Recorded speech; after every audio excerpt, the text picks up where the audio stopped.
Yeah, what's up, everybody? Welcome to the show. It is Ringside Report MMA. Tonight, who is the greatest UFC welterweight of all time? And we preview UFC Vegas 19, Blaydes versus Lewis. Let's go!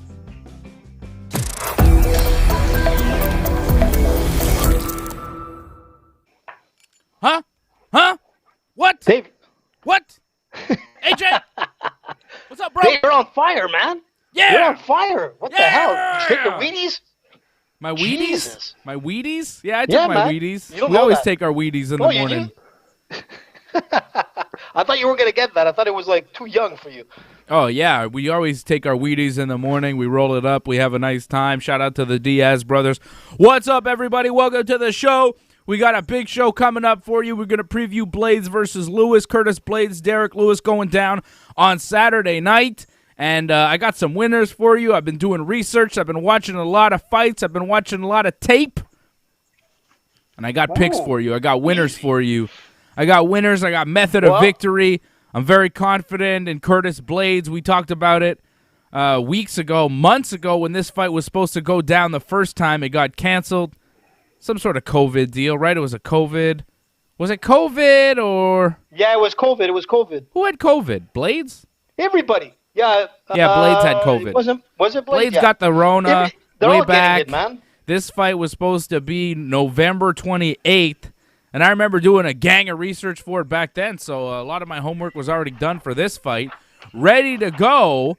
Freddie is ready to go. Freddie, how you doing, man? I'm good. Yeah? Freddie, you okay there, bud? I'm perfect, man. Freddie's perfect. Freddie's Hey, doing listen. well. Patrick C. Listen, Hamilton is first- in the chat. No, hold on, AJ. We're going to shout out our members before you go on and on about whatever the hell you have to go on about. I was going to give you accolades, you little bastard. Give me, take it easy. Give me accolades in a minute. I want to shout out Patrick C. Hamilton because he's in the chat and he is a member, okay? He's a member of the team. You should be a member of the team as well. You get the shout-outs. You get priority in the chat. That's just how it is. If you're a member of the team, we're best friends, and that's how it works. Become a member of the YouTube channel. Become a member of the team. Otherwise, if you're watching on Twitch or Facebook, you can become a member on Buy Me a Cup of Coffee. Just go to donate.ringsidereport.net. Donate.ringsidereport.net. Hit us up. Support the team. You could also get some of our merch. We are your MMA authorities. And this is some of our merch right here. Go to merch.ringsidereport.net. You could get a beautiful mug right here, like I have in my hand. A nice mug with a top on it, with our faces on it, too. Look at that. What? Look at that. Look at that, Fred. That's you. That's you in a cup. All right? You could buy this. You could buy this thing right now at merch.ringsidereport.net. I have one right now, and I love it. I'm loving it. Okay? Merch.ringsidereport.net. Support the team. Freddie, who's the greatest welterweight of all time? Georges St-Pierre. AJ, who's the greatest welterweight of all time? George? All right, show over. We're done. Settle this. Pick it up. It's I think over. we're good. Thanks. We're done. Good night, everybody. Listen, man, it really. But could it change over really time? Depends. Whoa! It could change, man. You know what? That's like a question that has many parts to it. Because if you say of all time, George is the man, but George is still physically able to still fight. Where Usman right now, the way he fights, the way he fought last week against Gilbert Burns. I mean, I went with Burns, and the reason why I went with Burns is that I looked it down, like, training partners. They knew each other really well. And in the first round, AJ looked good, man. Burns came out and really started Making it about Usman. you, man. Here we go. All about you, AJ, and your picks, your bad picks that you gave. Let me finish. But that's what shows what a true champion is. The thing is that Usman was able to take that shot. It wobbled him. And the guy was able to rebound like the pro that this guy is. Man, he made me look at that fight and say, wow, Usman, man, wasn't shooken up. He came back. He went right back to his game plan, and he won. And he won like strongly, man. It's like you forgot, even though it was a short fight, it was enough to say that Usman right now, with the way his skills are at, his power, his competitive edge, I don't know if George, would really want to come back and fight a guy like Usman. I know that George already put out a comment saying, listen, he's not coming back because that fight doesn't motivate him enough. And that's the thing with George. George definitely picks his fights. And I don't think he wants to pick a fight with Usman because right now, if Usman comes and beats George, Usman would be considered the greatest fighter of all time. And to be honest, man, he's like a George 2.0 in my opinion. But, that's the difference I was trying to say is that he was able to take the beating and come back to win it. And that's what makes a fighter, because we got some great fighters that never have taken beatings, and all of a sudden they take beatings and they're done. And they come back and they're never the same. Sure. But George took beatings in fights. He came back. He won those fights. George took losses. He came back. He avenged those losses. I think Kamaru Usman is great. He is definitely the greatest living welterweight. I understand Georges St-Pierre not wanting to come back and fight him. Why? What does it prove to be the welterweight champion again? You're already the greatest welterweight of all time. Why beat the current champion? It really proves nothing. For George, it doesn't make history. No. It doesn't make any kind of sense for George to come back and fight Kamaru Usman. George has 12 championship victories in the UFC. 12 UFC title fights he was in. 12 UFC title fights he won. You know how many Kamaru Usman has? 4. Everybody's trying to talk about Kamaru Usman and his win streak. Oh, Usman has a longer win streak consecutively than George did. Big deal. George defended the title 10 times. Let's see Kamaru Usman defend that title 10 times. He's defended it 3 times. He is the greatest living welterweight. He's the man. I picked him to win. I had all the confidence in the world in Kamaru Usman, unlike you, AJ, who's going to come and try to tell me that Usman is the greatest welterweight ever now, even though you didn't even believe he was going to beat Gilbert Burns. Usman is great. George is greater. Will Usman ever hit George-level greatness? I don't think so. Is he better than him? Maybe, man. Skill-wise? Is he a better fighter than Dave. George ever was? Who could beat? Maybe, who could but you beat him can't right really now? compare. Yeah, sure. Nobody's But beating who could Usman. beat him right now? George. Because I could see him go. I could see him I'm go not up sure to about like that, 10 Dave. wins in a row. Like I could see him defending his title. I'm looking right now at the division, and I'm like, Masvidal. He defeated him very easily. Covington, I mean, it was pretty, like, Covington maybe won a round or two, but Usman won that fight, no doubt. He finished him. Leon Edwards, I don't think so. Like, who's gonna beat him? Guys, the wheels fall off didn't past he lose? 35. The wheels are going to start to fall off on Usman when he hits 36 or 37. He's got 3 or 4 more good years in him, and then at a certain point, if you keep fighting the top of the line, if you keep going into fights like you won the one you had with Gilbert Burns, sure, you won, but the first round wasn't so good. There's only a certain amount of fights that you could have like that where you get hurt, where you get a beating, and you come back and win before it takes a toll, and some young guy comes around. Like, yeah, Fred, you say, oh, who could beat him right now? Who is there? In a year from now, don't tell me that Khamzat Chimaev couldn't beat this guy. I mean, I don't know if he will. I don't know if he can, but the hype and the way he's coming, and look how good he looks, and look how new he is. We found out about Khamzat, 6 months ago? And already people are talking about him as a possible title contender in 2 weight divisions, right? This guy he came out of nowhere, a lot of hype. So people can come out of nowhere in the UFC with a lot of hype. You just need somebody that's really good, that's 10-0 at 170 pounds. There's some kid out there who's 24 years old who's looking at Kamaru Usman saying, that's my target. And in 2-3 years, that guy might, take the strap off Kamaru Usman. That's just how it works. You know the fight game. You've seen it play over time and time again. Usman is 33 years old. He's been in the UFC since 2015. He is the greatest living welterweight now. But will he be able to have the longevity and track record to pull off the amount of title victories that Georges St-Pierre did? I don't think so. When George George right now is 39 years old. 6 years ago, okay? 6 years ago, when George was 33 in 2015, he had already accomplished everything. He was in semi-retirement. When George was 33, he had done it all and defended the welterweight title 10 times already. When George was Kamaru's age, he was way ahead of him. Way ahead. That's all I'm saying. Way ahead. Usman doesn't have the years ahead of him to match George. George is greater right now, and there's no doubt about it. I'm just saying, I'm looking at the division right now, and okay, maybe Khamzat, but other than that, I'm looking at the top 15. I'm like, Usman is the best fighter here, man. He could be, like, other than Khamzat, and even Khamzat, let's make him face some real competition before we crown him. Yep. So, like, right now, I'm seeing, you say Usman, if he wins 2 fights a year, next 3-4, man, that's another 6, 7, 8 fights that he'll add to his streak. So, of course, GSP he's in a class of his own. I'm just saying right now, I don't see anybody beating Usman. So as he adds wins, he's going to solidify his reputation. Look, if they actually fought Georgia and Usman, I mean, the losers would be the viewers. There's no doubt about it, because it'd probably be one of the top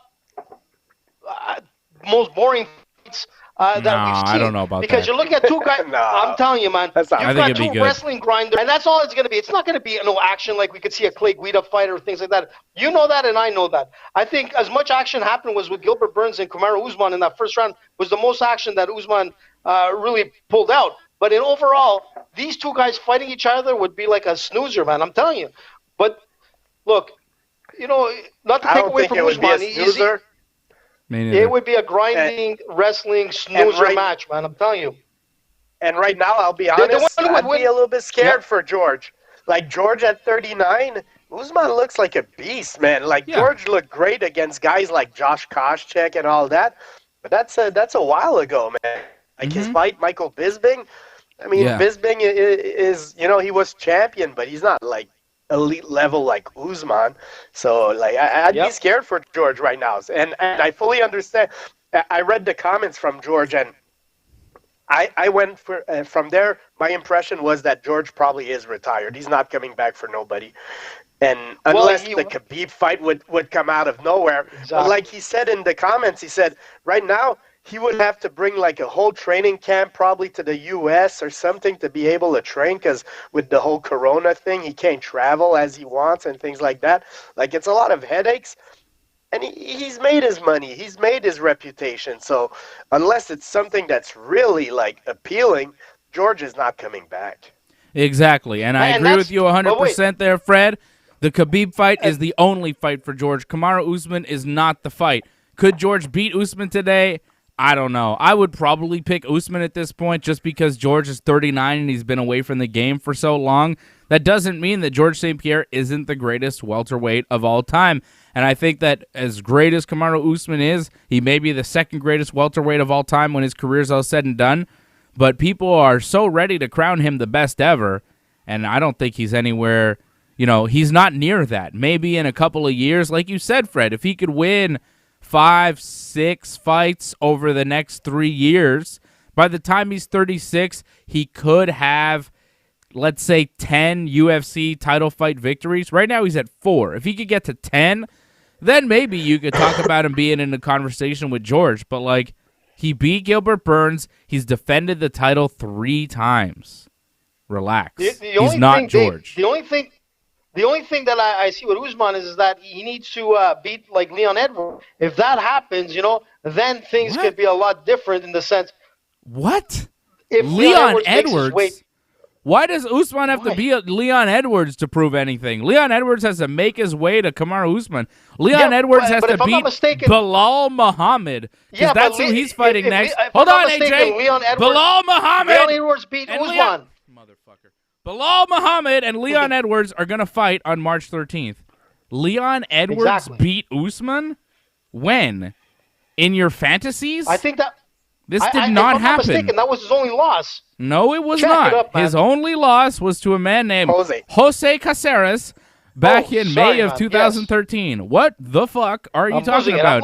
Kamaru beat Leon Edwards when they fought back in December of 2015. Kamaru beat him unanimously in a 3-round decision. AJ once again pulling out fucking nonsense from out of nowhere when I'm trying to give the Ringside Report faithful some actual information. Like Bilal Muhammad is going to be Leon Edwards' next opponent on March 13th. It was supposed to be Khamzat, but Muhammad steps in, and now he is going to be the opponent for Leon Edwards following a decision victory over Diego Lima this past weekend. Thanks, AJ. Bullshit Sorry, away. dude. I fucked up on that fact. Sorry, man. I fucked up on that fact.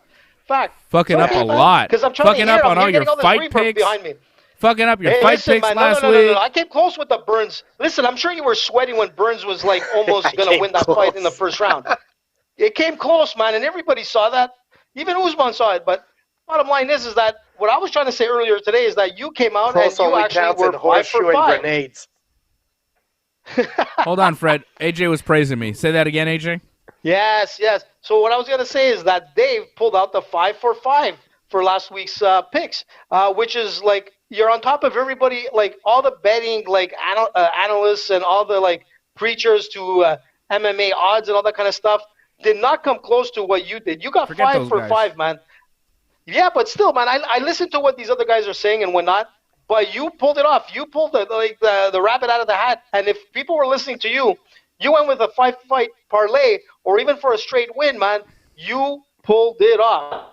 And on top of it, if you would have chosen like Vieira to lose, which was like probably the biggest win for your buck, like I was shocked, and everybody else probably lost their parlay like I did right off the bat because Vieira lost Hernandez. And we're not what talking people about the don't realize is prelims, AJ. What the hell are you talking about? But what I'm trying to say is that my bet was based on Vieira on the parlay. No. And I said if Dave would have went with a 6-fight and he would have chose like Hernandez as an underdog, you could have made some serious money with Dave. Yeah, regardless, the 5 for 5 if was I pretty would have good. chosen every single fight on the card correctly, you could have made some serious money going with my parlay, a 13-fight parlay. If I would have done that, look out. Did. Yeah, but maybe somebody did. That's Dave, you don't know, man. Besides all points we're trying to make here, AJ, I really don't know what the hell you're talking about. Other than I went 5-0 on the pay-per-view, and now this weekend I've got some more winners for you. That's really the main point. I don't know why you started talking about a prelim fight that you bet on that you lost because you were really upset about it. You're just, again, making it about yourself, freaking out. It's not about myself. It's about everybody that went with the parlay because most people would have went with Vieira for the parlay, which was like almost a given fight for him to win. And we're talking about a guy who's a world champion, 7-time world champion in Brazilian Jiu-Jitsu who lost to a purple belt with the nickname the Black Belt Hunter, man. This is what I'm trying to say is that if you went with the parlay where most people did, they would have went with Vieira because the odds were so stacked with him. It was like, that's what I'm trying to say is that you didn't go with him and you pulled it out. You went 5 for 5, man, which was awesome. Yeah. How about this? Prime George versus Prime Kamaru. I'm trying to give you credit and you don't even listen. Yeah. Well, you're talking a bunch of nonsense. So, like, Kamaru now versus George in his prime. Like, the George that fought, Nick Diaz or Carlos Condit, that George versus Kamaru now. Who wins? I still say George. Story, yeah, I would say George first off, for sure. George would probably George should probably first ask for USADA to make sure, because I'm just saying, like, Usman looks like a beast. But other than that, man, at their prime, both of them, I'll probably go with George. I mean, George is a legend. George is one of the top 3-4 fighters of all time, so George. Yep. I think George is a better striker. Yeah, got better kicks. His kicks really changed the game, I think. And he could throw all those kicks all day because Usman's not taking him down. And that's why, like AJ saying it would be a snooze fest, I disagree. This fight probably stays standing up. Yeah. When George fights wrestlers, he tends to want to keep it on his feet because George is a very accurate striker, very good, and he probably would win the stand-up. Yeah. I think this would be a really good fight. I'd love to see it, in their prime. Now, doesn't do that much for me. I'd rather see George fight Khabib. Do you guys want to see George come back and fight Usman? Like, George says he doesn't want to do it, but is that something you want? I don't really need to see it at this point. Like, I don't think it proves anything for George, and I don't really think it proves much for Usman other than getting a win over a big-name guy, which seems like all he wants to do right now, right? He just wants to fight money guys. Exactly, and that's the key word. George is not going to come back unless there's motivation, and that motivation is like really good money with a lot of like hype behind it. A George fighting Usman is not going to bring out like record pay-per-views, but if George fights a Khabib or George fights a McGregor, for example, now we're talking. George would be interested in a fight with McGregor. George would be interested in a fight with Khabib. There's no doubt about it, but it needs to be there. Like, you know, right now with Khabib out, Usman like there, George doesn't want to fight Usman. Khabib is technically retired. We don't know. I'm telling you, man, if there's only one thing that would pull George out of the out of his, I was going to say closet, but out of his house, is he comes out and fights somebody like McGregor, and that would make like pay-per-view blockbuster of all time. I think unless you're just scared of taking a beating, you know, I think if you're a human being, you should consider taking a fight with Conor or Khabib. You know, like, if you're a human and somebody's like, hey, do you want to fight Conor? You'd be like, well, yeah, because I'd get pretty rich doing that, right? Like, he might knock me unconscious, but, like, what's one knockout for, like, $5 million? You know what I'm saying? Like, I'd fight Conor. If they'd offer me $5 million to fight Conor, take a knockout, yeah, I'll take that all day. I don't care. My bank account will be bigger. Ask Dustin Poirier. You know? I'm not sure. He won, too. That's why they're going to fight again. What?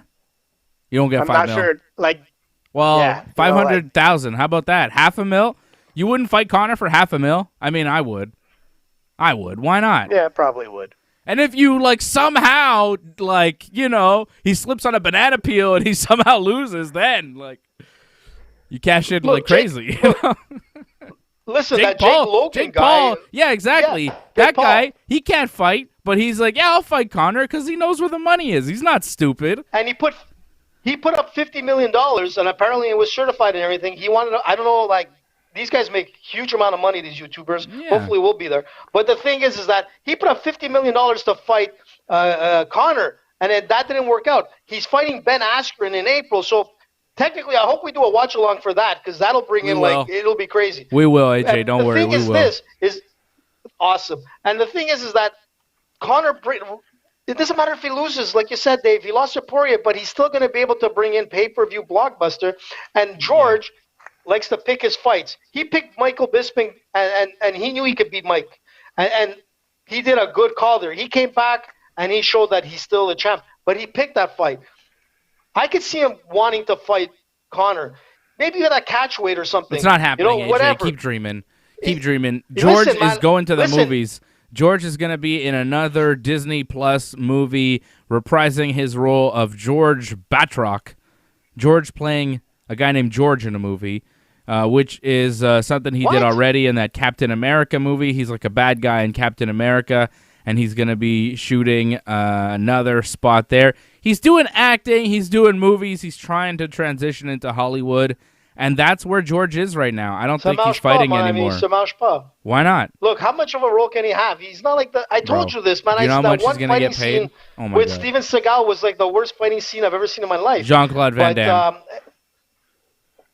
No, Jean-Claude Van Damme was good, but come on, don't put your. What are you joking? Wasn't George in the movie with Jean-Claude Van Damme?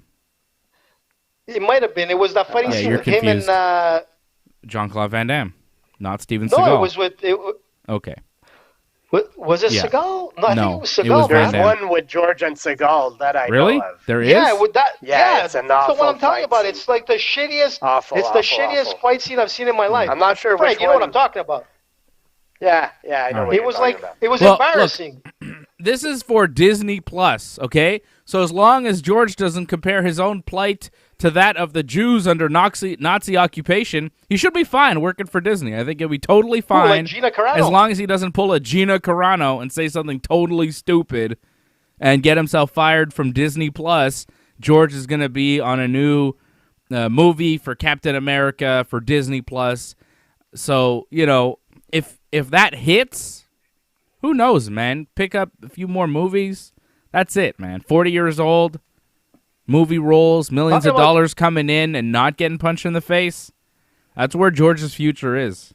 Movies. Come on, man. How much script can he actually, like, he has a heavy accent, Dave. Let's be honest. He's been taking English lessons, acting lessons. He's working on it. He's working on it.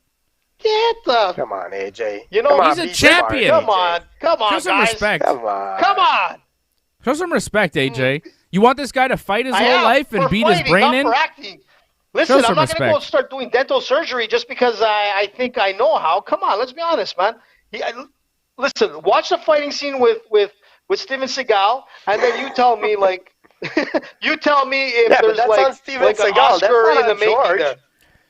Why are you But putting that George on was the George? one that It's was- because he's with a fucking like 70-year-old guy that's completely out of shape. I can't get Freddie. I can't get it out of my mind, that fight scene. Every time I want to laugh, if I'm like having a bad day, I just think of that fight scene and I'm like, oh my God, you got to find it, Dave, and play it because it's like the funniest. Oh, I'm yeah, that telling won't you. get us kicked off YouTube, you silly bastard. No, Anyways. you're allowed to. It's so shit. we're not. YouTube won't give a shit That's about that. not It's so how bad. Don't be copyright happy works. that you're playing it. You don't understand how anything works, AJ. So then ask permission. Try to get it. Call George. I don't care. Call George. But anyways, I was going to say, listen, back to Gina Carano. What? Did No, you, like, not I back don't to know. Gina Carano. Listen. No, we're Listen, not going just to back to bring that Gina up- No, I Carano, was you gonna fuck. talking that about was Dana last White week, and man. his like. What? I know. What do you but say, Fred? I was going to say it was Shut up, AJ. Shut up, AJ. Let Fred talk.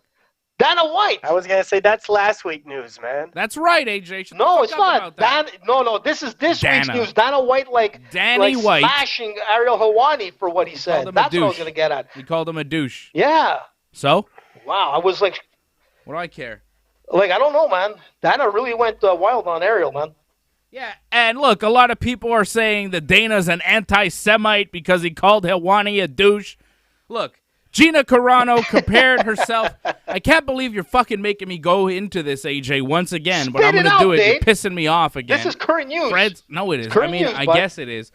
But Dana White defended Gina Carano. He was like, Gina Carano got fired from Disney, from the Mandalorian show she was on, because she compared her own wacko views as being persecuted like Jews were in Nazi Germany. And I talked about it last week, and I said, hey, stupid Gina, no one's going to round you up and put you in a fucking oven because of your dumb Republican QAnon views, whatever the fuck you're talking about, whatever the fuck you think. I don't pay attention to Gina Carano's fucking viewpoints. I don't know. I don't know what she's thinking, and I don't give a shit, right? I don't care what Gina Carano thinks. But she shouldn't be comparing herself to fucking Jews in Nazi Germany because that's not happening. And, of course, Disney's going to fire you for saying shit like that if it gets picked up by the media and it gets controversy. That's just how it works. So Dana was asked about it, and he was like, yeah, leave Gina alone, da-da-da-da-da. And he's like, oh, what about Helwani trying to make it all about himself? What a douche, right? And Helwani apparently wrote something, this long thing about, as a Jew, I'm offended and I'm so hurt, da-da-da-da. And look, as a Jew myself, I'm not offended by Gina Carano. I just think she's a dumb fuck, okay? And I think Helwani's a douche. I think Dana's right about that. I think he is a douche. And I think Dana is a dummy, and he shouldn't be, as a public face of a fucking company, defending Gina Carano for her words. But that's part of Dana's fucking MO. That's how he works. That's how he operates. Dana is on that side of the world. Dana. And I'm fine with Dana being on that side of the world. Do I agree with Dana about all his political views? Dana. No, but I don't give a shit about Dana's political views. I want Dana to put Khabib and fucking George in the octagon. That's all I care about. I really don't give a shit if Dana wants to go and speak for Donald Trump. I don't give a shit if Dana's a Republican or a Democrat or a fucking Martian. I don't care. I don't care about Gina Carano being on Star Wars or Star Trek or whatever the fuck she's on. I don't give a shit, okay? And all these people coming out and trying to claim, oh, Dana White is anti-Semitic because he called Helwani a douche. No. I am Jewish as well, and I am here, and I'm going to call him a douche, all right? Helwani is a douche. He does make things about himself. He doesn't shut the fuck up about it, you know? He cries on fucking YouTube. The guy, you know, he's a bit of a baby. I'm not a big fan of his work, okay? I think he's like a little bit, you know, annoying and whiny and a little bit like, yeah. He's a little, you know, he's not my kind of guy, okay? I know where he grew up in Montreal. We grew up in the same city. I know what part of town he's from, and he knows what part of town I'm from. And believe me, he wouldn't make it on my side of the town, right? AJ, he wouldn't make it on our side of the tracks. You know what I'm saying? Oh, I'm just saying, Yeah, you know, man. little boy, I know where he's from. I know what he's about, and he's not really real. You know what I mean? Like, come on, bro. Like, I'm not impressed with this guy, and I do think he's a little bit douchey. So, yeah, but, you know, Dana White saying that doesn't make Dana White an anti-Semite. Dana White might be an anti-Semite, however. That's possible. But calling Helwani a douche doesn't make you an anti-Semite. You know, because I called him one too, and I'm Jewish, so I can get away with it. Wow. I guess. Dave, that was awesome, man. Was it? I love when you get fiery, man. Every time, and I set it up, man. It's like I like to ignite Dave. When Dave goes on a rant, Fred it gets doesn't really like good. it. I was hoping it was gonna. I love it, man, and the viewers love it, and our ratings are gonna go up, and hopefully, like Ariel's gonna respond to you and challenge you to, like, I don't know, maybe some jiu-jitsu match. But the thing is that, or I thought, right? Or to a basketball game. One of the two, Dave. Well, what do you basketball want? maybe. Basketball or like? I mean, I'm not really good at basketball. If he wants to do jiu-jitsu, sure. Basketball, like, he might beat me at basketball. I don't play basketball. You know what? I don't give a shit about basketball. And if the NBA offered me a job, I wouldn't take it because I'm not interested. I don't like basketball. I'm not a fucking guy just trying to get into basketball. You know what I mean? Listen, I was hoping, like, Dana hears this because it was awesome. And to be honest, in the beginning, I'm like, oh, Dana's going to call Dave a douche too, and this is it. But you went, like, the opposite way where I thought you were going to go, and wow, man, this is something. Hopefully Dana somebody picks this up, man. Told him not to be a jerk or something like that. Dana once told Dave. What did he say? Don't he be a told jerk me, or don't something be a like dick. that. Don't be a dick. He told me not to be a dick. Don't be a dick. Because I was asking him What? about the athletic commission in Quebec. I was like, hey, Dana, isn't it weird that the athletic commission has never tested anybody? Or, no, not that they didn't test, even though we know they didn't test. You know what I mean? Between you and me, they ain't tested. Allegedly, they ain't fucking tested. I mean, let's be really real. So I was like, hey, Dana, isn't it weird that no one in the history of Quebec combat sports has ever failed a drug test? And he's like, what do you want me to say? You want me to fucking attack the commission right now? Don't be a dick. Because the commission at the time, they were trying to tell Dana White. You remember how fucking shady the Quebec Athletic Commission was? UFC did UFC 83 here. And then when they tried to come back for UFC 97, the Quebec Athletic Commission told the UFC that MMA was illegal in the province of Quebec, and then the UFC had to pay all sorts of money to be able to do their pay-per-view. And they told them it was illegal like 2 weeks before the fucking show. Everything was booked. Everything was done. It was Anderson Silva, Talish Leites. I remember this shit. And, you know, the Quebec Commission basically said, you want to do your show here? The sport's actually illegal. And everybody was like, what do you mean? We did UFC 83 here. What the fuck are you talking about? There's MMA all over the place. And the Quebec's like, no, give us money. And it was a shakedown. It was basically a shakedown, right? UFC had to pay some money to the Athletic Commission, and then they were able to do their shows. No. There was money exchanged. That was not alleged. I mean, it was an alleged shakedown, I guess you could say. I'm talking about but the UFC had to pay some money, and then all of a sudden the UFC paid money into the Athletic Commission or whatever, and it was okay for them to do a show here. Okay, yeah, but they didn't pay enough because we haven't had a show in Montreal for like years, and it doesn't make sense when you have like a hotbed like with George. Maybe because they're too shady. Maybe Dana just said, "Fuck it," with here, man. Well, yeah. Well, that's it. The UFC came back afterwards, you know, and you know all these other promotions, they can't necessarily pay that shakedown money to get their promoter's license. Well, look how messed up Quebec. Listen how, like, we had, like, Justin on, like, a couple of weeks back and whatnot. When you look at, like, martial arts in Quebec, we still have jiu-jitsu that's banned from competition. We have Muay Thai fights banned from competition. I mean, it doesn't make sense. Like, what's up with this province? And that's what freaks me out. Like, it just doesn't make sense. There's no way it does. You can't break it down. Jiu-jitsu is illegal to compete in Quebec still. The rest of the world is good. How does that make sense, Dave? And there's also, like, with the Boxing Association, I know the Olympic Committee is involved. So, like, it makes you wonder sometimes, like, you know. No, come on, bro. Like, politicians it doesn't make bring you it to wonder. the platform. This province that we live in is shady and corrupt as all hell. The guy who's in charge of the province, who makes everybody stay indoors past 8 p.m., this is over a month of this bullshit. This fucking guy who's in charge of this province is a sister kisser. This guy makes out with his sister on fucking TV, all right? How the fuck are we supposed to trust anybody when you got the sister kisser in chief fucking telling us what to do in this stupid province, fucking Quebec? What a fucking joke this is. And you figure that, like, Canada's best boxer, Justin Trudeau, would actually step in and say something. But you know what? It doesn't make sense. Like, it just doesn't make sense. He's scared. He's scared. He ain't saying shit. That guy's fucking scared. Everybody's scared of Quebec. Anyways, let's talk about the UFC, okay? Someone's calling you a douche, by the way. I don't know who it is. Legault or Trudeau or someone. Huh? I have no idea, but I can't wait for next week. Our ratings will be up the roof, man. It's awesome. Somebody's calling me a douche, you saying? No, I'm saying next week somebody will. Legault. Yeah. Francois Legault, the sister kisser in chief, is going to address me. MMA analyst Dave Simon. Maybe you get to kiss his sister. I don't know. I'm not kissing his sister. You see her? Ugh. Not my type. No, I haven't. So she's... This guy won the election. His wife is here. His sister's here. He wins the election. He grabs his sister, pulls her in tight. What the fuck is that shit? Crazy. I never seen anything like that in my life. Man. His wife is here. His sister's here. He grabs his sister, pulls her in right on the mouth. Yo, that's crazy shit, man. Bro. Crazy. I got to see that footage, man. Yo, it's gross. I'm not showing it because I could show it, but I don't want to because it's disgusting. Okay? Who wants to see two old fuckers kiss? Two old siblings kiss. It's disgusting. Out of shape. Gross people. Stefan Struve, the huge dude, he's retired from MMA. Happy trails, Stefan Struve. I always like that guy. Buddy, too. Second Your favorite? Shoeface. Shoeface is gone. Shoeface retired?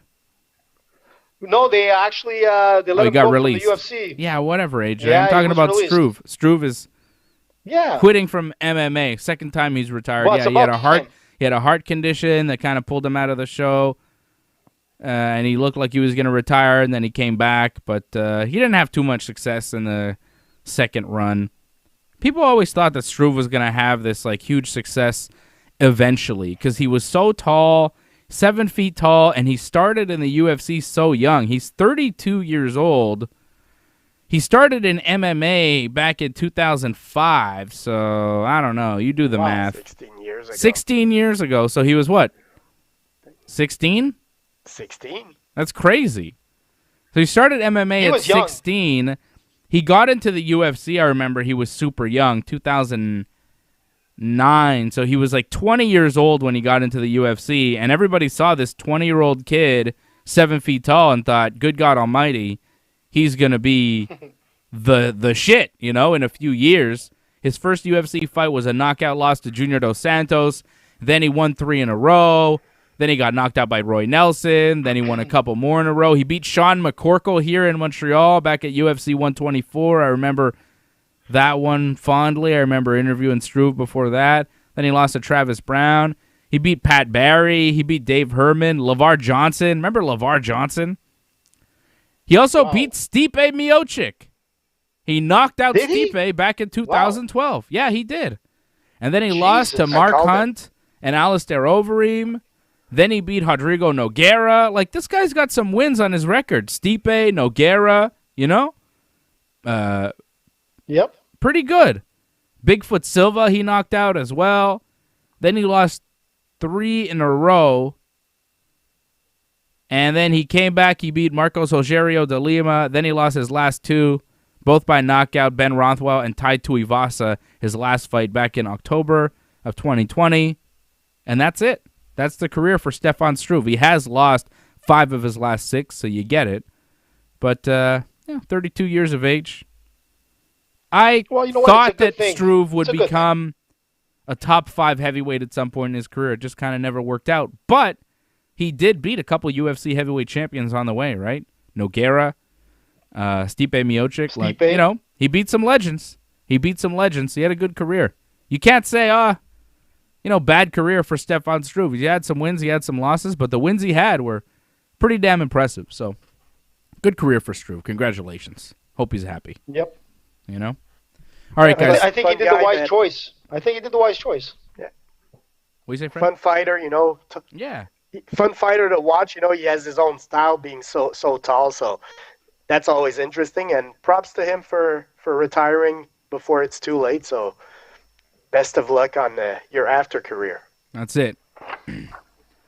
Once you start getting knocked out a bunch, he's been knocked out a bunch in his career. You don't want that CTE to kick in. You don't want to have some real mental problems going forward, right? So it's better off, especially in the heavyweight division. Once you've taken a bunch of knockouts, maybe not into it anymore, call it quits. It's not a bad idea. Hopefully he saved his money. Curtis Blaydes taking on Derrick Lewis this Saturday night for the UFC. Check it out over at bet99.com. Go to bet99.com. When you sign up with the promo code ringside, you get a matching bonus of up to $600 on your initial deposit. So drop in some money, and Bet99 will match you up to $600 when you use that promo code ringside. You also help out your boys, which is important, right? Help out your boys. Sign up at bet99.com. Use that promo code ringside. Curtis Blaydes is a good God almighty favorite, minus 435. Derrick Lewis plus 330, the dog. Maybe you could get a little value on the method of victory. The under 1.5 rounds plus 160. Over 1.5 rounds minus 208. Yeah, I think it probably goes over. I think Curtis Blaydes drags this one a little bit later. And I think he's going to finish Derrick Lewis. But I don't know if he will. That's the issue. I believe Curtis Blaydes is going to win. I'm pretty convinced of it. But I don't know if he's going to get the finish, because you saw his last fight against Alexander Volkov.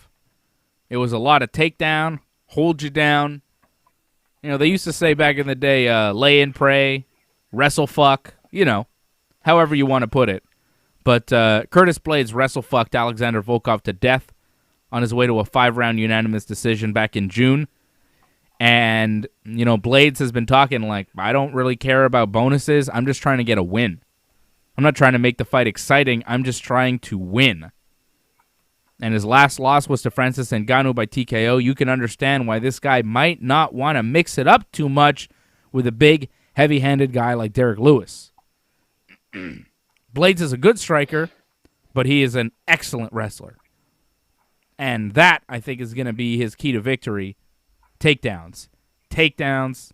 Takedowns. Over and over and over. I think he wins. I think he gets a TKO. I think it's later in the fight, though. I don't think Derrick Lewis is going to go away right away.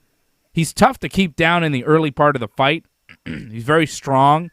He's very round. He's got that build, right, Derrick Lewis? He's like thick-shouldered, thick back, kind of barrel-chested, thick all around, and he's got that big, thick neck with that big old head. Like, he's hard to keep down because there's no, there's no place to grab. You know what I mean? Like, you ever grapple a gigantic guy? What do you do, AJ, when you're faced with a guy who's got a gigantic neck, gigantic head, and, huge arms, and he's just, really, he's got that explosiveness like Derrick Lewis has, and he's going to explode, and you could take him down, but, you put him in side control, and he's just going to pop out, right? Because he's so explosive, he's so strong, and he's just got that build that's, because you can't really wrap your arms all around him because he's so thick, and you can't really get a good grip of his head and neck because his head and neck are kind of like one entity of thickness. You know what I mean? Very tough to deal with, Derrick Lewis. But I think with fatigue, as the fight drags on, that's when Curtis Blaydes is going to have more success. I think he'll finish him, but he could also win by decision. What do you think, AJ? I think you're absolutely right. I mean, if you've ever come across a guy like that, if it's just wrestling or jiu-jitsu, man, it's like you can't do anything. The only thing you could do is to out-cardio the guy. So at one point, he's so gassed that you're going to beat him by just gassing him out. But when it's an MMA fight, I think the thing that Blaydes has over Lewis is his Colorado cardio, man. Training in Colorado, man, gives you that edge. But on top of it, you're looking at a guy who's when he throws those kicks, Lewis can throw these high knees and he throws these flying leg kicks. He's unbelievable as a heavyweight. But Blaydes as well, man. If Blaydes can do what he needs to do by kicking out that lead leg of Lewis, where he can use that power punch, it's done. And then what Blaydes is going to do most probably is once he tires out Lewis, he's going to take him to the ground, man, and he's going to break him apart, and that's where he's going to end up winning. It's going to be a ground and pound. I don't think it's going to go to distance, this fight. I think Blaydes is just really a great strategic fighter. Where Lewis is I love Lewis. He's a fun fighter and whatnot. he could be like on like death's door where you think he's gone, and next thing you know, he throws that punch and it's all over. But that's the problem. He doesn't have that much like ammunition in his striking game. Where if you look at the breakdown of Blaydes, I mean, Blaydes as a wrestler himself is like unbelievable. He's a top level wrestler. But like, you know, he has great kicks, and if he can continue kicking that lead leg, kicking Lewis's midsection, where we know that Lewis has problems when you give him a kick to that midsection, you know, that's the way he's going to win. And I really believe that cardio is going to be the factor in this fight, and I think Blaydes is going to win it. Even though I love Lewis's like social feeds and all that. I love him as a character. I kind of freaked out on the poster that they put out with Blaydes and Lewis. I don't know if you saw that whole poster thing where there's like this weird tit picture UFC poster like that. What the hell? It's so weird, man. You got to go take a look at As the poster. You say it's it, like, I'm watching it and I'm going, yeah, okay, that's funny. yeah, What's happening? It's fucking weird. You know, yeah, you have to look at the UFC poster for this fight. You know, like that's the biggest like. You know, I mean, Lewis can accept like a loss, but he probably can't accept like the poster that they put out for him, where he looks like there's something missing in that picture. You know, you got to see it. But anyways, you can't take away from Blaydes, man. This guy's a beast, man, and he's making his way up there. He's dangerous. Are we talking about this picture? No, it's the UFC poster. This is a UFC No, it's not poster. that one. Motherfuck. Well, it'd be good if you had an image you were talking about, AJ, that we could have it to show I'd have to send it to you. on the show. You know, it'd be useful if you actually had it for me, AJ, instead of just talking about it. No, it's I think you have to go back to it's your picture. I think it was the November 28th picture. I'm not sure. You have to look for it. I'll send it to you. Oh, thanks, AJ. Good job. Thanks for the show. Just really pulls out helps the show. A date out of nowhere. I don't even know what you're talking about. What's the deal with the picture? I know, man. It's just like it's like people are talking about like the UFC poster. Well, you don't know what I'm informing you. There you go. Now you know. What are they saying about the UFC? Is it this poster? Yes, it's that poster. What are they saying about it? Took you that long to find it? Oh, well, look at Lewis's like chest there. There's something missing. Like, well, his hand's in front of it. Like he doesn't have nipples. You're saying? There is a nipple, but it's kind of like rotated to the right. It's just weird, man. What? Anyways, I'm not the one who brought it up. It's just like the discussion out there. It's just the poster is a little. Why is there a discussion about Derrick Lewis's nipples? I don't know what you're talking about. Listen, man, you got to go to these UFC AJ, Fred, chat I don't forums, get it. Dave. Fred, explain it to me. Well, Translate actually, AJ for me. I'm just as confused because I was looking at the original poster and I thought AJ was talking about Curtis Blaydes' tit because like he kind of have his tits out, you know, on the first poster. But anyways, I just want to say Curtis Blaydes, he's a pretty big guy also, and he's going to win the wrestling, and I feel it's going to be a ground and pound, as both of you said, probably TKO. And as both of you said, Derrick Lewis' only chance is his knockout power. So he's always dangerous. He could always knock out somebody pretty much any time. But I like Curtis Blaydes' size also in this fight. I think he's a pretty big guy himself, and he's gonna win the wrestling over Lewis. Yeah, you know, he's you gotta watch out. 265 pounds. You gotta watch out for Derrick Lewis's right hand, man. The guy's got power, but I think Curtis Blaydes is going to be able to avoid that and put Derrick Lewis away, maybe in the second or third round. Could go to a fourth. I don't see Lewis lasting that long. I think Blaydes probably puts him away in the second or third. TKO. What do you guys think? Method of victory? Yeah, I agree with that. TKO, round 2 or 3. Co-main event, we got Ketlin Vieira. By the way, Blaydes, huge favorite here in this fight. So if you're gonna put money on him, minus 435 over at Bet99. You might want to parlay him with something or figure it out. Pick Blaydes by TKO. You know, get the method of victory in there. I think a finish by TKO makes the most sense. I don't think he finishes him. It's tough to get a rear naked choke on a big guy like Derrick Lewis. Again, because it's hard to get the hooks in. He's so big. Yeah, how do you rear naked choke Derrick Lewis? I mean, Daniel Cormier did it, but Daniel Cormier is a different story.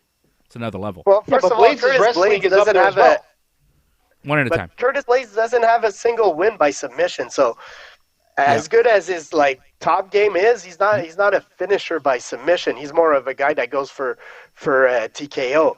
And I was going to say, if it's going to be a submission, I could see maybe a Kimura or something like that happening. But Lewis I'm got big go arms, with TKO. bro. How you get Kimura those arms? Yeah, but his grappling's not really good. Like, I could see another big guy being able to hit one on him. But like I say, Curtis Blaydes is not a submission finisher, so I'm going to go with TKO. It makes just more sense. Yep. Ketlin Vieira, Yana Kunitskaya is the co-main event.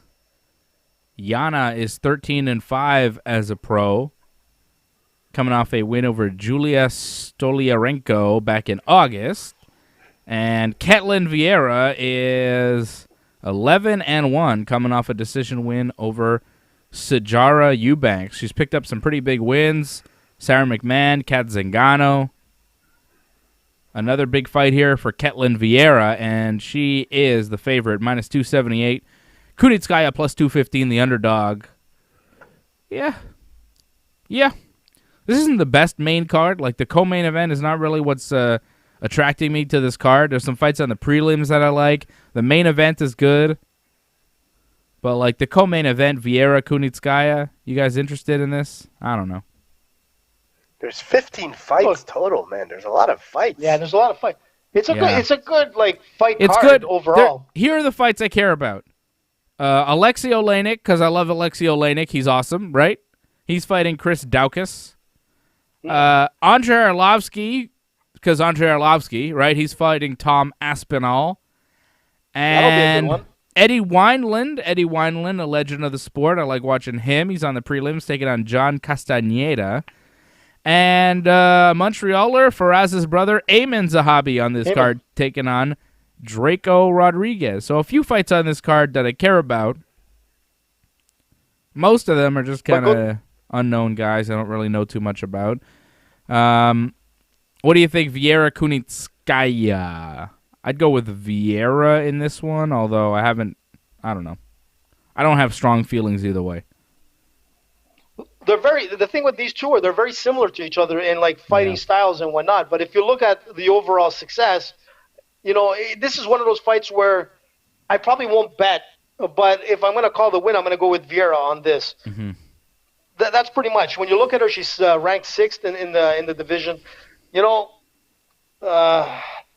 problem with Yana is that when you look at her fights, and I looked at some of her footage, she's not an aggressive fighter where Vieira is. So if Vieira does what she does and really is aggressive and whatnot, she's going to win this fight. And it's hard to pick the manner to win. I'm just going to go with the decision just for the fact that it could go either or, but maybe, like I said, a slight edge to Vieira. Yeah, it's a tough one. I'm a little bit surprised that Vieira is such a heavy favorite, although I do think she is going to win. You got Charles Rosa taking on Derek Minor. I don't know who these guys are. Will it? Who's Derek Minor? Who is he? You don't know. Don't tell me that'll be good. You have no idea. He's been fighting a long time in the UFC, and this guy, most of his wins have come in the first round. Derek Minor. You don't even know what his name is, and you tell me he's been fighting a long time in the UFC. This guy has always been third fight in the UFC. This is his third fight in the UFC. Third fight. He's not been fighting in MMA. If you look at this guy, make shit up. The reason why he's been fighting a long time in the UFC. His UFC debut, AJ, was in February of 2020. Look at his past, man. I remember this guy, from what I remember, is that this guy was really good at submitting people, man. If I'm not mistaken, this guy has great submission victories. I remember guillotines and rear naked chokes. That's what this guy does. He goes for the submission in the first round. He's a first-round finisher. That's about it. And he's been fighting for a while, man, other than the UFC. So you are Derek Minor's #1 fan. He is the plus 155 underdog against Charles Rosa here, minus 192, the favorite. I'm guessing you're picking Minor for the win because you're a super Minor fan? No, I'm not. No, not at all. Because these guys, what's the matter with you? If I have to, I'm gonna if you break down their stats, these guys, you're gonna go with Rosa on this fight. I'm gonna go with Minor. Right. Plus, he fights at ATT as well. Okay. So, I'm going with Minor. Okay. Derek Minor. Right. So he's younger. So I'm gonna put Dave. Yeah, go. Give me Minor. Give me the Min Man. Mini Minor. I'm going with Minor. Freddie? Also. Oh, Fred's going with Minor too. Fred's okay. Yeah. So it looks like you guys we all submission. We all like Vieira. Submissions. Yeah, Minor by submission too. I love it. Alexei all the same. Oleinik taking on Chris Daokas. This fight is interesting. I like Alexei Oleinik, one of my favorite guys to watch. Plus 160, the underdog. Daokas minus 200, the favorite. I'm a little bit surprised by the odds in this one. Taking a look at Chris Daokas, he's 10-3 as a pro, coming off a win by knockout over Rodrigo Nascimento. You know, he's got a couple wins, but he really hasn't fought anybody. Whereas Alexei Oleinik is coming off a loss, but it's a loss to Derrick Lewis, who's pretty good. You know? Derrick Lewis is the main event of this card. And a year ago, Alexei Oleinik beat Fabricio Verdum. So I'm not convinced that Alexei Oleinik loses this fight to this guy, whatever his name is, Chris Daokas. And I watched a couple of Daokas' fights going into this. Wasn't overly impressed with him, with what he does. He's got heavy hands, but Alexei Oleinik is tough to put away. You know, a guy like Derrick Lewis will put away, but will Chris Daokas put him away? I don't know. I think there's value in Alexei Oleinik right now. He is the underdog plus 160. I'm going with Alexei by submission. I like Alexei Oleinik. I'm not blown away with what I've seen from Chris Daokas. He's but don't forget he's a BJJ black belt too, so it's going to be a very different thing if they go to the ground. He's going to know where to scramble and when not to get himself into that pocket. If he stays the distance, which this guy has pretty good striking, he could take Oleinik. He's 31 years old, Dave. And you know what? He's not as weathered as Oleinik. And you know, I love Oleinik. I want it. My heart always, like, I'm trying to go the opposite where my heart wants to go, and usually I end up wrong. But if you look statistically, who's going to probably win this fight, it's going to be Chris.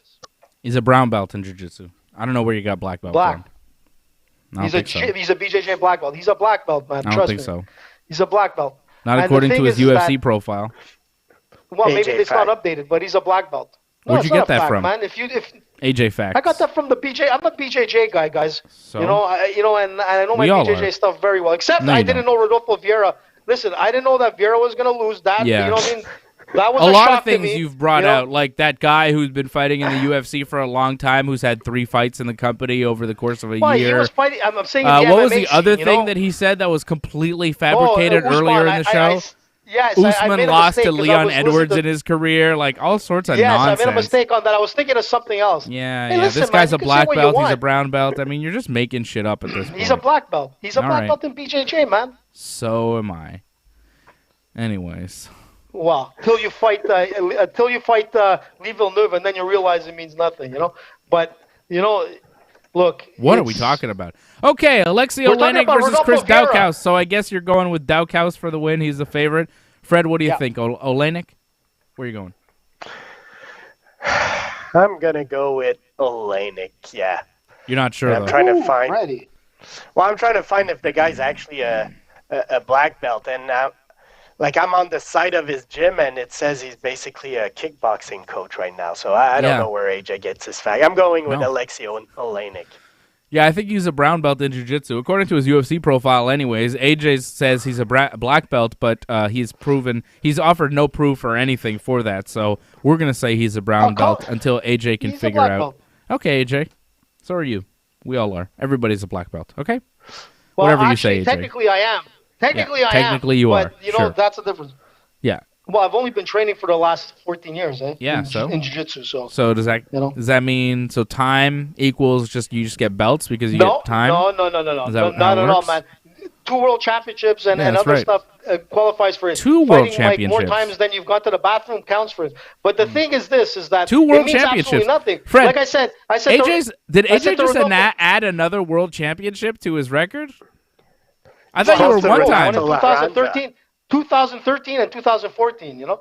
But really? I'm going to tell you something. AJ, can I ask you something? It's not world champ. I'm not at Rodolfo Vieira or anything. Let me ask you something, AJ. A purple belt. Yeah. I saw a picture with you on top of a podium. Okay. Yeah. Now you're on top of the podium, but there's only one other guy on the podium there with you. What kind of tournament are you winning there, bro? It doesn't look like there's 3 guys on the podium. Yeah. So you beat one guy and you won the tournament. I'll beat you, that's for sure. Wait, I just want to know.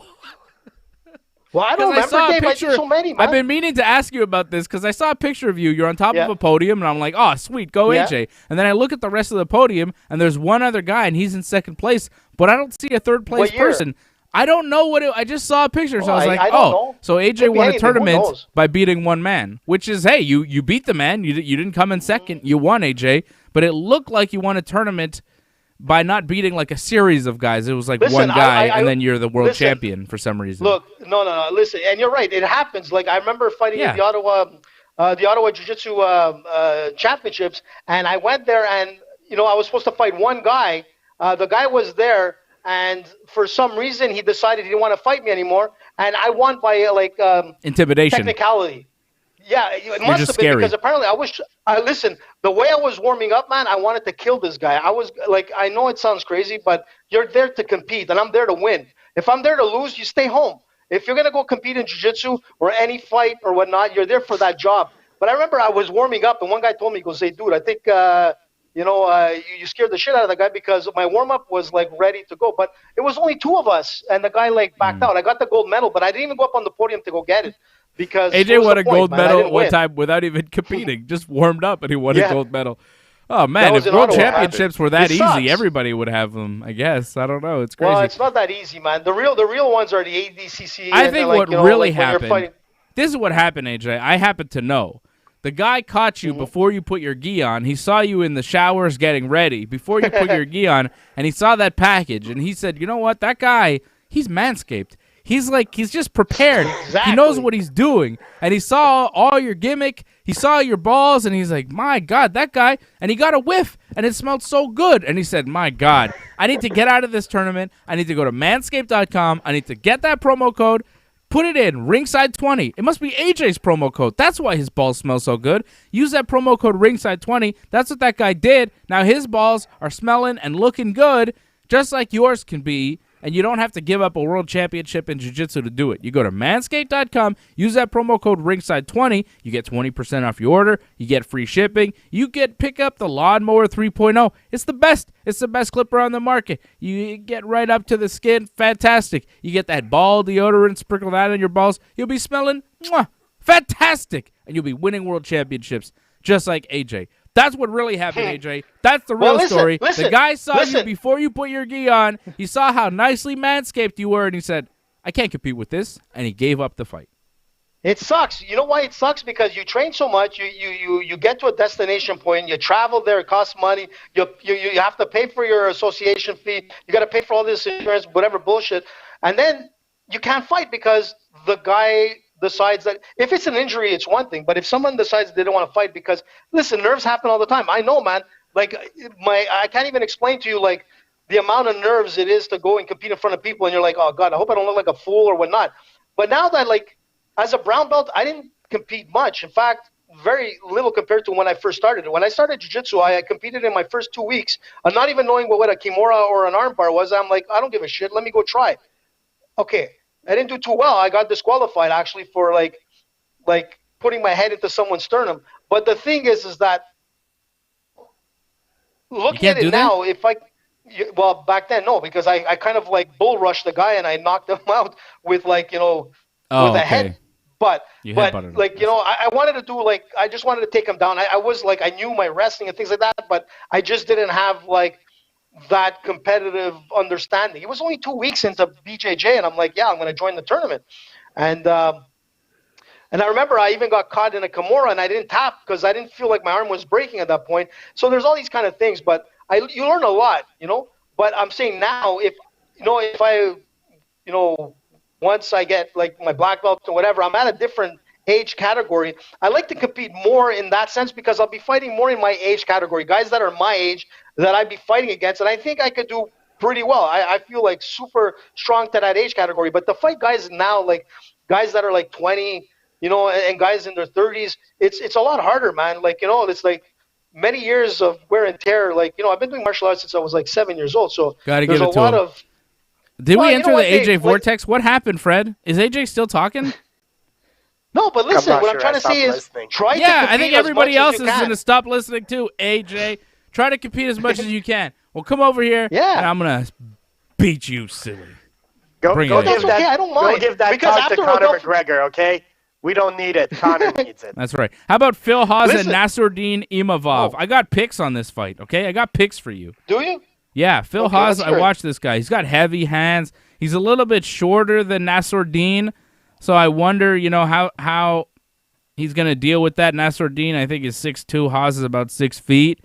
So that might be a problem. Haas has been knocking people out, though, left and right. He's really dangerous. Heavy hands.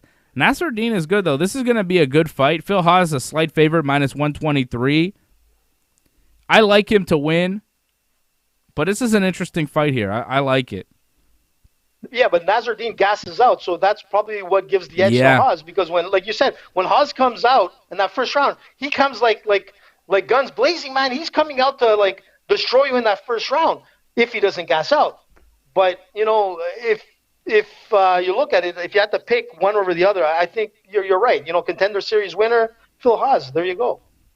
Yeah, I'm going to So go you're with going Phil with that Haas. name? I watched, the Nasruddin Jordan Williams fight again, and Nasruddin had some trouble putting Jordan Williams away. He won a unanimous decision, but I wasn't super impressed with what I saw there, and I think Phil Haas, if he lands a couple of those heavy shots, he's going to hurt Nasruddin and put him away. So I got Phil Haas by knockout. That's my pick in this one. Freddie. Freddie doesn't care. He Yeah, doesn't I know was who gonna either guy say is. I know who Phil Haas is because Yeah? he's a pretty muscular guy. Like once you said the name, I Googled him and I go, oh yeah, I know who he is. But I want to say next week, I'm more hyped for that where Cyril Gane is going to fight Jairzinho, and then Magomed Ankalaev also is fighting Nikita Krylov in that fight. So That's our this guys weekend next is a weekend. decent. Yeah, exactly. This weekend is a decent main event. The rest of the card is so-so, but I'm more hyped for next week. Let's do a watch-along next week for that shit. It's going to be crazy. For Maybe. Cyril? We Yeah. should do a watch-along for Cyril and for my man Magomed. Yeah. Just one thing, though. It's my mom's birthday, so I might we'll see. Well, AJ and I will do Yeah, it. We'll but see Freddie- if we still have a curfew and all. Oh, yeah. All right, well, we'll figure it out. But You probably will. AJ, how about probably you will. and I say that February 27th, next Saturday, we'll do a watch-along for the Cyril Gane-Jairzinho fight. For sure, man. Yeah, we'll do Listen, that. if most people don't realize why we're on the Cyril Gane bandwagon is because we were probably the first show in all of North Here we America that Make it said about that you, Cyril man. Gane would. Come on. Well, it's about us. It's not about me, man. We went to that show. We saw what this guy's capabilities were, and he won the championship belt here at TKO in Montreal. And we said it from back then. This guy is just a beast, man. He's when you look at heavyweights and you want to say, man, that guy looks like in good shape. Cyril Gane is that guy. Cyril Gane has all the tools to stand up, go to the ground. He's just his fighting IQ is up there. Super calm guy. He picks his shots. He's just everything you'd like to see as a heavyweight champion. And to see a guy fight like Cyril Gane and Ngannou, it would be awesome. And these guys were former training partners. And I'm just saying from the rumor mill, you can believe it or not, and Dave knows what I'm going to say, is that apparently Cyril Gane knocked out Gane the beats Ngannou Francis Ngannou in training camp. They don't train together In anymore. Paris. Cyril Gane That's what still they're saying. trains. He still trains with that guy there in France, but Francis does Who cares not. about practice, man? What's that guy's name again? You're talking Fernand about Lopez.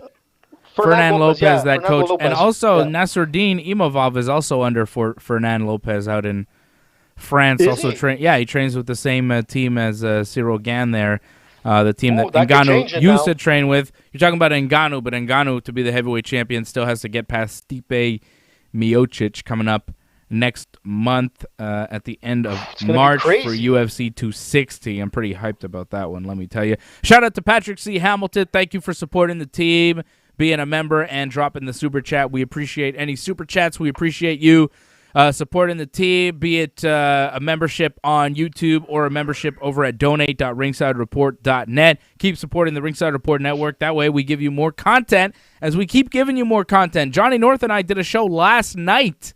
That's right. Wednesday night, Dave and Johnny talking about AEW in the latest episode of Dynamite, and that's the new story on the channel. I'm on after Raw. We're on after Dynamite. We're on here Thursday nights. We're going to be back on here tomorrow night after SmackDown to preview the Elimination Chamber. We're going to be on Sunday for WWE's Elimination Chamber to wrap that show up on Sunday night. So we are locked and loaded, and we're going to be doing a watch-along as well for the UFC show next Saturday on the 27th for Cyril Gann and my man Magomed Ankalaev. So a lot of big fights, a lot of big events coming up here on the Ringside Report Network, and your support helps it continue.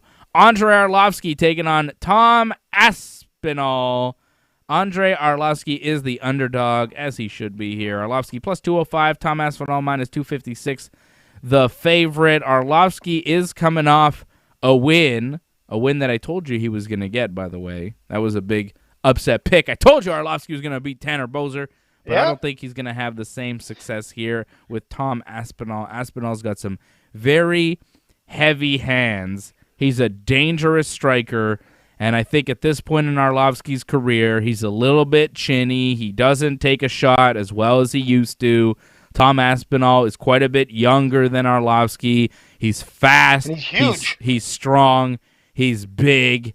And he hits like a fucking truck. So I'm going to go with Aspinall. He's 27. Arlovsky is 42. Arlovsky has a professional record of 30-19.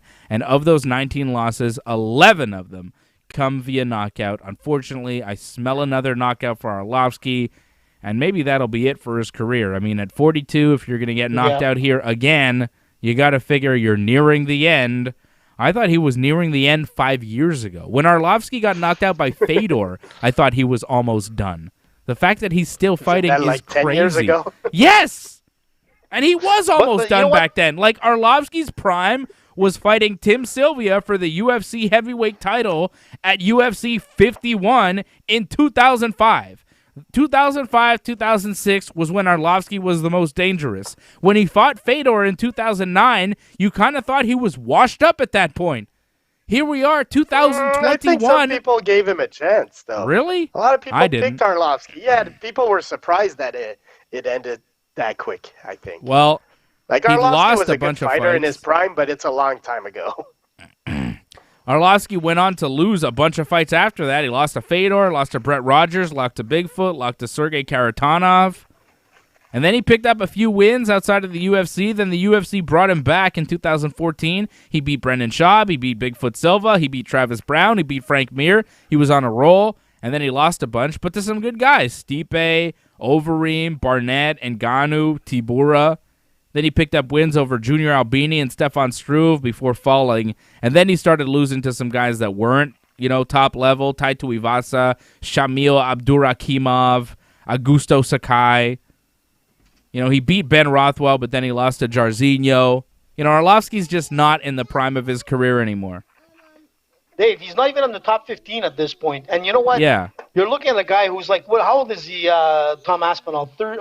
31? How old is he? He's super young as well. Check his age. He's 27. I'm telling you, he's way he's younger. A young guy, man. He's going to win. Arlovsky's been fighting since... He's going to win by knockout. Yeah, you think about it, since 2000, man. The guy is like... if you look at his overall career, if you do a breakdown of these two fighters, you look at Tom's striking accuracy. The guy's at 74% striking accuracy, where you think Arlovsky, that's all he is just striking, but he only has a 44% striking accuracy. And you're looking up against a guy like Tom, who's like a much bigger guy. Arlovsky is huge, but this guy's 6'5", 256 pounds. He's got a 1-inch reach advantage. I mean, and I agree with you. I think if Arlovsky doesn't win this, and he probably won't, and it's going to probably end bad for him, it might be the end of his career. But when you look at this guy, he's been a legend, and people love watching this guy. This guy was like, you got to give it to him, man. Yeah, I know. We all love Arlovsky, AJ. I get it. He's great, but, his time has come and gone, right? His time has come. Yeah, and we've seen that a lot lately where former fighters have had their days. We've seen Frankie Edgar. How about Eddie down pretty Wineland? bad. Eddie Wineland's been in the game for a minute. He's been fighting for a long time, coming off a knockout loss to Sean O'Malley. He's picked up some wins in his career. He's been around for a long, long time. He was one of the top 135-pounders in the world at a certain point. He's 36 years of age. He's probably seen his better days, but he's taken on 29-year-old John Castaneda, who's coming off a decision loss to Nathaniel Wood. He has lost 3 of his last 4.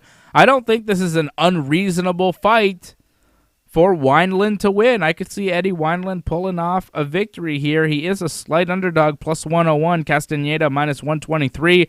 I don't think Castaneda has ever fought anybody the level of Eddie Wineland. I see this as like a one of those Clay Guida, Michael Johnson fights where Clay was coming in as a big dog, bigger underdog than Eddie Wineland is, and he pulled off that victory with some of his wily veteran skills and instincts. And I think Eddie Wineland is going to do the same thing. I like Eddie Wineland to pull off a decision victory with the upset here on the prelim card, plus 101 the underdog. Slight underdog, but I think there's quite a bit of value in going with the veteran Eddie Wineland.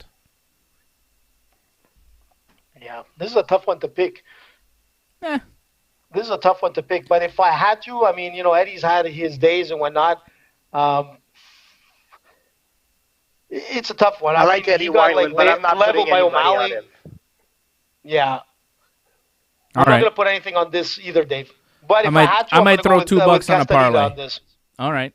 AJ going with Castaneda. Yeah, I'd go with Wineland. I think he might pull off the victory here. I'm going to go with him for the win. I'm not convinced with Castaneda. And another fight here. I've been doing well on the prelim fights, the women's prelims fights, right? Like, I've been picking up some victories, seeing some advantages. Here's one I see. I'm not fully convinced on this, but I'm taking a look at the fight, and I see Shanna Dobson plus 127 underdog, Casey O'Neill minus 156 the favorite. Casey O'Neill is coming in. I believe this will be her UFC debut. She is 5-0, but 5-0 from Australia. And this will be her UFC debut. I don't know what her level of opponent has been. I am not fully convinced that she is a legit 5-0. And she comes in as a favorite against somebody here in Shanna Dobson who has faced tougher competition, who has fought in the UFC and won in the UFC. She's also lost in the UFC, but she's been in the UFC for quite a bit longer. She's been in there with some legit fighters, Nico Montano, Roxanne Modafferi, and she's won in the UFC. Now, she doesn't have a great record. She's 4-4, but I think that there's value in going with Shanna Dobson over the unranked debuting Casey O'Neill here on the prelims. O'Neill, I said, is the favorite. What? I don't know if you looked at her credentials, but you're looking at a girl who's only 23 years old, who's coming in with a 10-fight win streak. She's 5-0 in pro MMA. You know what? She's coming in and she has something to prove. She's on that win streak, and she was a champion in I forgot what organization. Yeah, exactly. Thanks, AJ. You proved my point. 23 years old. 23 years old. She's inexperienced. She doesn't have that muscle on her. She's fighting somebody who's 31 that's fought in the UFC before. You could go the opposite all day, but you also picked the young phenom Macy Barber last weekend, and I went with Alexa Grasso. How did that shit turn out, AJ? It didn't turn out well. In fact, somebody brought up something when I was in a chat forum, and they're like, you know what Macy should do? Maybe she needs to join the WWE because she has a perfect name. She has that look and whatnot. But in MMA, I mean, her last two fights, the second to last loss, she had an ACL problem. And the fight of last week, it looked like she wasn't even there, man. Her timing was off. Everything was off about her. Who knows? God. Alexa Grasso is great. She's very, very good. Macy Barber was outmatched in that fight. She's inexperienced. Give her 3 years. She'll be much better. She's 23. This is the thing. Like, people forget. Youth is an advantage, but it's also a disadvantage. And I think that if you're under 25, good luck winning a bunch of fights in the UFC. It's just not happening. Like, how much success do you see the under 25-year-olds really have in the UFC? People become successful in MMA at about 27 till about 34, 35, right? That's your prime age. 27 to 33, 34, I'd say, is your best years. You got a 6 to 7, 8-year window if you're lucky. But that window doesn't really open until you're in your late 20s. These people in their early 20s, they don't have the martial arts experience. They don't have the discipline, most of them. And they don't have the muscle that you put on that comes with years of training and years of, and also with age and maturity as a human being. You get stronger, you get more, thick muscle, right? I don't think that you can have success in the UFC if you're under 25. I think if you're under 25, you're better off staying outside of the UFC, fighting people, where you can pick your fights and pick your shots, rather than going into the UFC and maybe getting faced off with some lions that you're not ready for. You don't have a lot of success when you're young in the UFC. Look at Jon Jones. He was the youngest world champion ever. And how old was he when he won the title, right? He was at least 25. Was he 23 maybe? No. Was he? Yeah, he was young. He might have been 23. But that's Jon Jones. That's 1 in a million. He was, I think he was 23. 2011, 10 years ago. He's 33 now. No. Yeah, 23. That's Jon Jones, okay? One guy. Youngest champion in the history of the sport. I don't know any 23-year-old that's coming close that's sniffing the title. Like, you look at the young champions in the sport, they're in their 30s, most of them. How old is Israel Adesanya? He's 31. He seems like a young upstart in the sport. He's not. He's 31 years old. He's a grown man. Yeah, but you know what I mean? Like, young people in there. MMA, it just doesn't work. Bro, I've been watching the sport for a very long time. If you're under 25, you don't have a lot of success. That's just, the sport. You don't have the experience. No, absolutely, and I agree with you. But we're not looking at a championship fight here. She's not fighting like a top-level fighter. Yeah, but you know what? I'm looking at her bio here, and I look at her like. I was talking more about Macy Barber. I'm talking about Macy Barber, who's 23, who, a lot of hype and saying she's going to be the youngest champion and all this shit. And it's like, all right, well, you're facing Alexa Grasso, who's legit, who's a little bit older, more seasoned, and she's going to beat you. And that's just how it works. You're saying, oh, Macy should go to WWE. I'm saying, no, she's 22, 23 years old. Give her 4 or 5 years and see where she's at. She might be the world champion. You don't become world champion right away. It takes time. It's not boxing. I was getting back to the getting back to the Casey O'Neal card. You don't even know O'Neal. And the thing, get it together. Listen, I don't know who she is, but I know her coach, and I'm looking at her team. She's out of like Tiger Muay Thai. Like, her head coach is George Hickman. So the thing is that when I'm looking at this, she doesn't come from like a nowhere place, and you got to give her at least some slack, because you know what, Macy Barber had 2 bad fights. One of them was with a bad ACL. And I don't know about you, but I have a bad ACL. Freddie probably has a bad ACL. And when that leg goes, you're done, man. You can't even stand like a stork. You're finished. So who knows? She has a lot of time to prepare and probably fix whatever is not working for her. Maybe, who knows?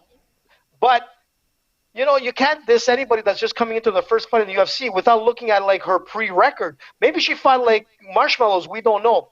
But she's not training out of a nowhere camp. Hey, listen, man, she's training in Thailand, man, with George Hickman. So she's got to have some credibility, because out there, they're all killers. And you know what? I'm not going to take it away. I'm not saying she's going to be a champ or anything. We'll see how she does in this first fight in her debut. But back to Macy Barber, it's unfortunate, but people win and people lose. George won and lost as a champ, and he came back. So shit happens. But I do agree with you. When you're in your late 20s, 30s, that's when you start to become very seasoned in this sport, and heavyweights can even go later, in age. But, that comes with experience, understanding the game and the nerves. Like I was saying before, going into a jiu-jitsu tournament, you have nerves, man. You're so stressed. If you can't break that mold, like George was able to do it. But if you looked at George going into a fight, George was like horrible. He would break down, cry, throw up. It was the worst experience in his life. But mentally, he was able to break through and do what his job is. Sometimes fighters can't get through that because it's the stress of performing. And that's all it is. So maybe that's what happened with Macy Barber. Maybe she's so young and she doesn't have that experience of performing yet to the level with people watching. But we'll see, man. Give her a couple of years and we'll see where she goes. This was definitely a vortex moment, Dave. Yeah, man. Definitely going into the AJ vortex. And my dad dropped in the chat. He's asking, did Casey Jones marry April O'Neil? To make Casey O'Neil. If you're a Ninja Turtles fan, as we all are here on the show, Casey Jones was the guy with the mask. Simon. He had the cool mask. And then April O'Neil, she was the reporter that the Turtles were always hanging around with. So Casey O'Neil. I get it. Good See, one. the Turtles. Hey, DJ. The Turtles are about where I was too old for cartoons. Because once they came out, I wasn't that much into the Turtles. I was already probably too old for You were into the Karate Kid, man. You were into Cobra and Kai. AJ I know, was definitely Freddie. too old. Yeah. I was into Karate Kid, man. AJ, you were so old when the Turtles came out. Like, when did the Ninja Turtles start? 1988? How old were you, AJ? You were like a grown man. Right? 1988, I was 3, No, right? How old were you? I was like 2 older, or 3. But I wasn't that old. How old was I in 88? I guess I turned 3 in 88. I was 11. Well, technically, Yeah, I turned 3. I already had a couple of years of martial art training at that point in 88, many years. Had several fights, a few concussions. Listen. Married and divorced. Yeah, that came later. AJ was you know 28 in 88. Was he? Yeah, Were you? right. No, sorry, You guys. 18. 18. Wow. Sorry. Amazing. What? I gave him 10 extra. I was shitting in diapers Yeah, and man, AJ was what year going to are you bars. born in? What year are you born in? 70? Listen. 69? Guys, man. Yeah, no, I AJ's know got I'm right. AJ was like 19 in 88 and I was like 3. Yeah, right. You were. You guys. All right. Listen, first of all, I want to give a shout out to DJ Bourne, man. DJ, spin us a record, man. Yeah, shout out Get to me you. off with these guys. They're always making me older than I am. Listen, I'll tell you this much. 33 I saw years UFC ago, 1. man. I know what UFC 51 1 minus 33 does. What? You guys. You guys, man. He won't even Exposing admit you. it. Oh my God, he is exposing the business right now, AJ. What is happening? You guys are I on noticed. crack. I noticed you never threatened Fred with violence. You only threatened me. What's the deal with that? Because you're the one always throwing shit, man. Oh, this guy wasn't on the podium and that wasn't. Shut your mouth I and never get there want and to fight compete, AJ, man. That's and I what I'm saying. respect AJ. Well, didn't that? But AJ, I saw a picture and I was just curious about what happened. Did you beat one guy, you know what? I'm glad- did the third at least- place guy at get least- hurt and not show up on the podium? I don't know. Dave, man, like It who does knows? happen, It's possible. man. It does happen. I've got injured, man, and I couldn't shit happens all the time. There's so many tournaments, but when you really look at You've won the level, tournaments. like if I have to look at Ask me how many I've won Jiu-Jitsu tournaments. World Championship tournaments I've won. Ask. It doesn't matter. There's Zero. guys. There's guys that I Zero. Listen, I know guys, and I this wanted means to nothing do- because I know guys. I wanted- got guys that coached me that never went to a jiu-jitsu tournament and they kicked my ass, and it means absolutely nothing. The only reason why He's talking I about would me. go to the tournaments He's talking is about me. yeah, which is very possible. But I'm saying some of the guys that I trained with in my life never went into tournaments, and they didn't want to. They didn't feel that edge to compete or whatever. I just wanted to do it just to get that feel. And let me tell you, it's stressful. And like, I don't give a shit. Like right now, like when I look at like I was saying with Rodolfo Vieira, who's like a world champion jiu-jitsu guy, man. Like this guy has accolades like through the roof, but he got submitted by a purple belt, and I was like, you know what? I don't give a shit anymore. Like if I'm a black belt now and I get submitted by younger guys, and you know what? Who cares? The bottom line is, it doesn't matter because the beauty of martial arts is to test yourself and to continue learning, win or lose, man. You know how many times I tapped out in jiu-jitsu? Thousands of times. And people will be like, oh, that shit, I would never tap. Yeah, buddy, let me tell you, man. You're going to tap. And I remember Helio Gracie saying, listen, you got to tap 10,000 times or lose 10,000 times to win, And he's right, man. You're always learning and discovering. And that's what I'm saying. In my age category, per se, if I go fight in jiu-jitsu as a black belt, it'll be a little bit more interesting because it's with guys my age group that have a lot of years of experience probably. And you know what? They're my age group, and it makes it more fun because to compete against, like I said, guys at 20 years old. Look at them, man. In MMA, like you're looking at, you're talking about Macy Barber, and we're talking about like O'Neal and all that kind of stuff. They're 20-year-old fighters, man. But underneath them, they've got like a decade probably of experience already. Or you know what? In some martial arts, it's a different game nowadays, man. Everybody is awesome. They're starting their kids at like 6, 7 years old awesome. in real martial arts. A lot. Now, if we get out of the AJ vortex, I'm going to help you for a second, AJ, and I'm just going to say, at my gym once, man, we had these two guys that went to a tournament, and they ended up being the only two guys in the division, and they were in the same division. So both these guys basically paid like $100 to go into a tournament to face a teammate they train with every day at the gym. So it does happen sometimes that there's only two guys in the division. And look, Freddie, back in the days, it was more common something like that could happen. Now that there was so many more gyms and there's so many more athletes and whatnot, and you can travel, man. You can go anywhere in the United States. I went to Boston in 2014 to compete, and you know what? It's just amazing. But you could go to New York, you could go like to Brazil, you could go like to anywhere in the world, Europe, to go compete, and you'll have an opportunity to really fight and really excel. But it's a different game now, and it's so much better. Like the competition is so much better because there's so many more people to train with. I remember training one time in my early days. There's only 2 of us. AJ Vortex. So you know how good. AJ. No, I get it. No, but Fred, Dave, what I'm saying is that Johnny talking about? it doesn't matter if you sign? compete or not. The what? The what? Who did a bad hand sign? I just put my hand up because I wanted to talk. Oh, I think I did because I tried to do 0. I tried to do like 0, but I did the wrong 0. Come on, bro. What are you doing? Gang sign, man? You're doing a gang sign. Gang signs. It's okay. It's okay, Dave. I tried to do 0, but I did the like 0 you're not supposed to do with the like finger, and I was like, okay, I meant 0. I changed it. Listen. I know Be that you're Central Coast, Dave. Like, I mean, I don't care. Central Coast. What is this? Why did Central AJ? Coast, man. Central. Yeah, I do a What C, the hell's man. going on? Go for I a don't C. No, Why do Central. we get No, I don't do it. focus on AJ? Get AJ out of there. I don't want to see AJ. He's still there. Hello. Why is it AJ? What's up Get with rid this? of AJ. I don't know, man. C. I don't know. I don't care about these stupid things. Central like, Coast. it's supposed to be a white supremacist hand gesture or something, but like, I don't care, man. What? Get it together. I don't know. Are you joking? Leave the symbols to the symbol-minded. Yeah, George exactly. Carlin, Fucking the people greatest. are dumb with all that shit. I'm so over all these Listen, people we that love are so everybody, man. dumb. We don't care who you are, your background, whatever.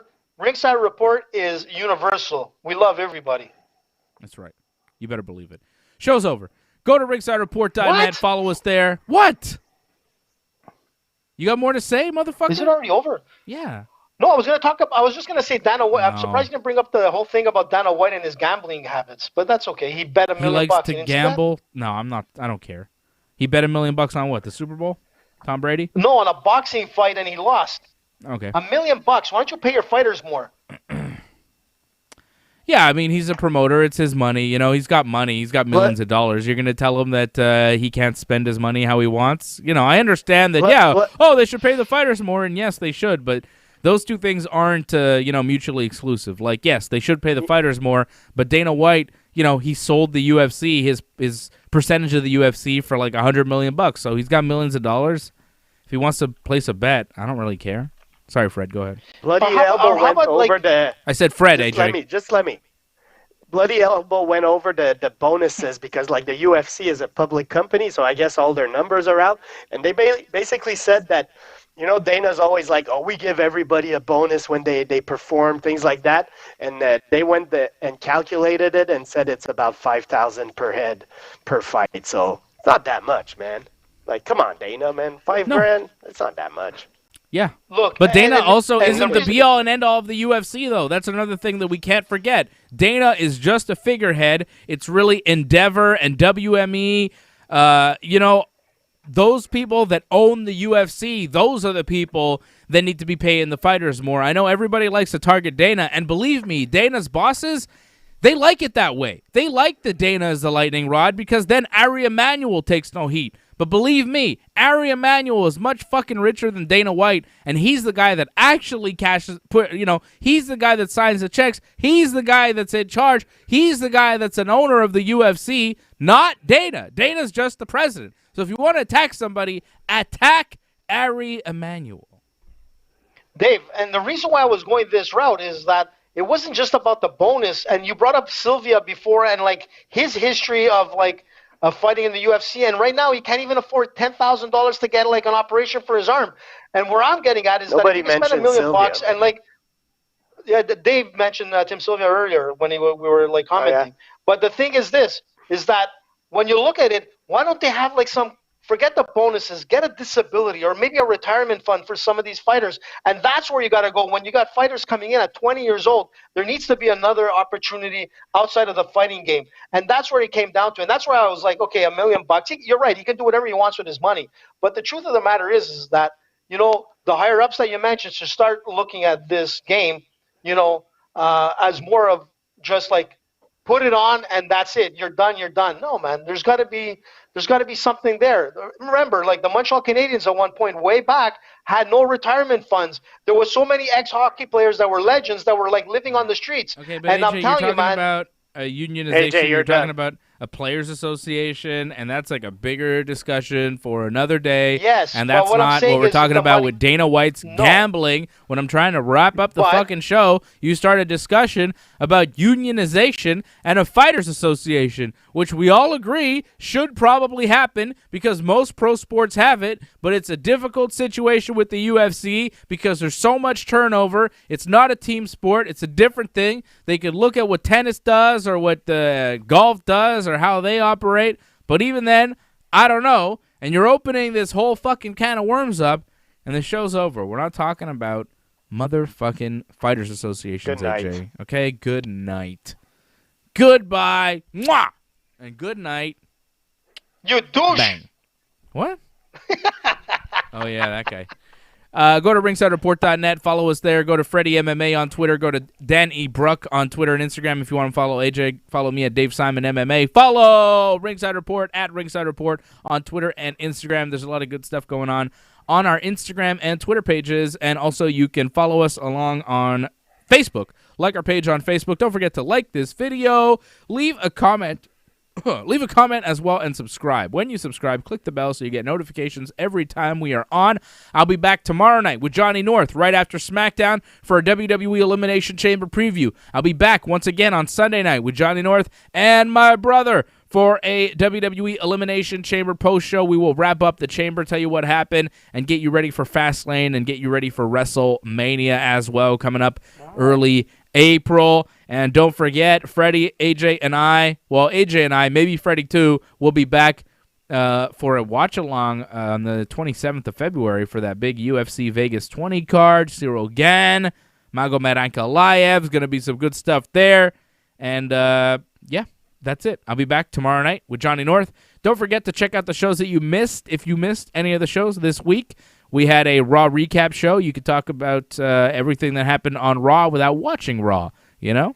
You don't want to watch 3 hours of Raw. Just watch me. I recap the whole show, tell you about Lacey Evans, her pregnancy, Ric Flair, he's the father. What?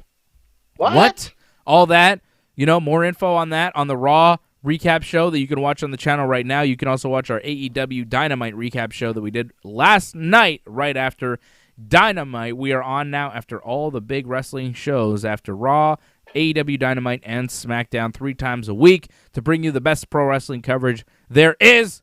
And right here on Ringside Report MMA for the MMA side of all the things.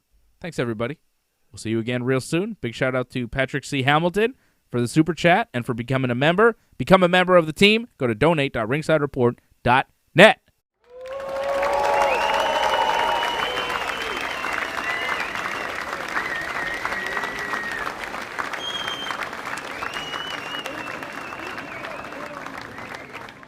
Thank you and good night.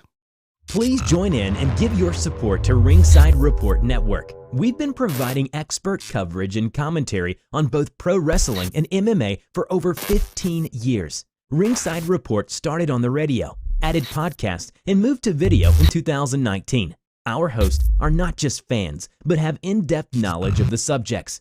Become a member of our YouTube channel now and become a recurring supporter of our work as we strive to continue to entertain you in these strange times. Pro wrestler Johnny Genesis North joins lifelong wrestling fan and aficionado Dave Simon to host our pro wrestling programming with in-depth coverage of the WWE, AEW, and New Japan Pro Wrestling. Our flagship show, Wrestling Uncensored, is live every Friday right after WWE SmackDown.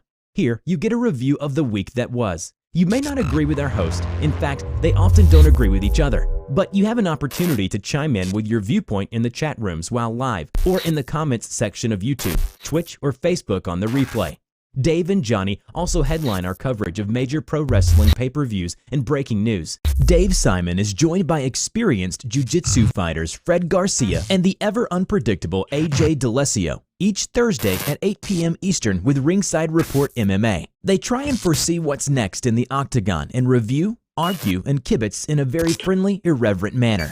The three guys also team up to accompany you on all the major UFC pay-per-views with entertaining watch-alongs. Go to ringsidereport.net/support to find out more ways to support the channel.